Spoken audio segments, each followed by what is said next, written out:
যেটা বলছিলাম যে দিল্লির সাথে মোদির সাথে আমেরিকার একটা নেগোসিয়েশন আছে, এবং আমেরিকা দুইটা কারণে এই কাজটা করতে পারে, যে তারা এই অঞ্চলে, যেটা উনিও বললেন, মুহিত সাহেব বললেন যে তারা আন্ডারগ্রাউন্ডে চলে যাবে। আপনি নিশ্চয়ই জানেন যে ইন্ডিয়াতে এখন যে মানে মার্কিন রাষ্ট্রদূত যিনি হয়ে আসছেন তিনি হচ্ছেন ভারতীয়, মানে বংশোদ্ভূত, ইন্ডিয়ান অরিজিন আর কি, বার্মা। আমি যেটা বলছি যে ওনারা চাচ্ছেন যে এই অঞ্চলটা স্ট্যাবিলিটি নষ্ট হোক।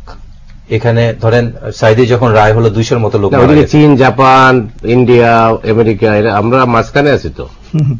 আর সেকেন্ড হচ্ছে যে দেখেন কাদের মোল্লার সময়ে টার্কির প্রেসিডেন্ট কিন্তু লিখিত পাঠিয়েছেন, সৌদি আরব পাঠিয়েছেন। এই মুহূর্তে আইএস এর সাথে কিন্তু যুদ্ধ করছে আমেরিকা, এবং তার আইএস এর সাথে যুদ্ধ করতে হলে টার্কির প্রয়োজন, সৌদি আরবের প্রয়োজন। দুটা গুরুত্বপূর্ণ জিনিস, যে দুইজন এই বিষয়ে সবচেয়ে বড় সুপারিশকারী ছিল। তো আমি তো মনে করি যে এই সরকার এটা আতাতের কারণে না, সে ফেসে গেছে। কারণ একটা ছোট মিস্টেকে কিন্তু সব ধ্বংস হয়ে যায়। আর যেভাবে আইন শৃঙ্খলা রক্ষাকারী বাহিনী থেকে সমস্ত কিছু সরকারের একনিষ্ঠ আন্ডারে চলে এসছে, এটা ভয়ঙ্কর। এটা ভয়ঙ্কর এই জন্য ইকোনমিস্ট হেডিংটা দেখেছেন? জি জি। আর আরো মজার কি, ইউরোপিয়ান পার্লামেন্ট, আপনি মতি ভাই এটা একটু পড়েন, একটু বোঝেন, কেউ এটা পড়েনি এই পর্যন্ত। ইউরোপিয়ান পার্লামেন্ট যে রেজলিউশনটা দিল তার ল্যাঙ্গুয়েজটা দেখেছেন? কি ল্যাঙ্গুয়েজ!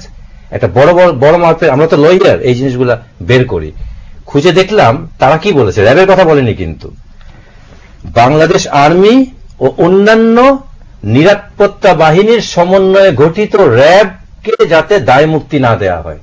তার মানে বাংলাদেশ আর্মিকে সহ তারা জড়িয়েছে মিশন থেকে শুরু করে।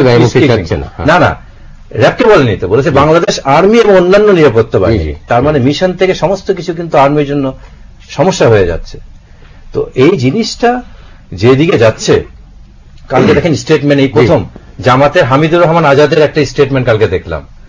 অর্থমন্ত্রী বলেছেন টোটালি রাবিশ, ওই যে আতাত, উনি বললেন যে আওয়ামী লীগই ব্লাডি রাজনীতি করে। তো হামিদুর রহমান আজাদ 7 বছরে এত সাহস কোথায় পেল? জামাত ইসলাম একটা কথা বলতে পারেনি এতদিন, সাহস কোথায় পেল? শুনি না, আসলে ডক্টর তুহিন মালিক, আমি আবারও বলি যে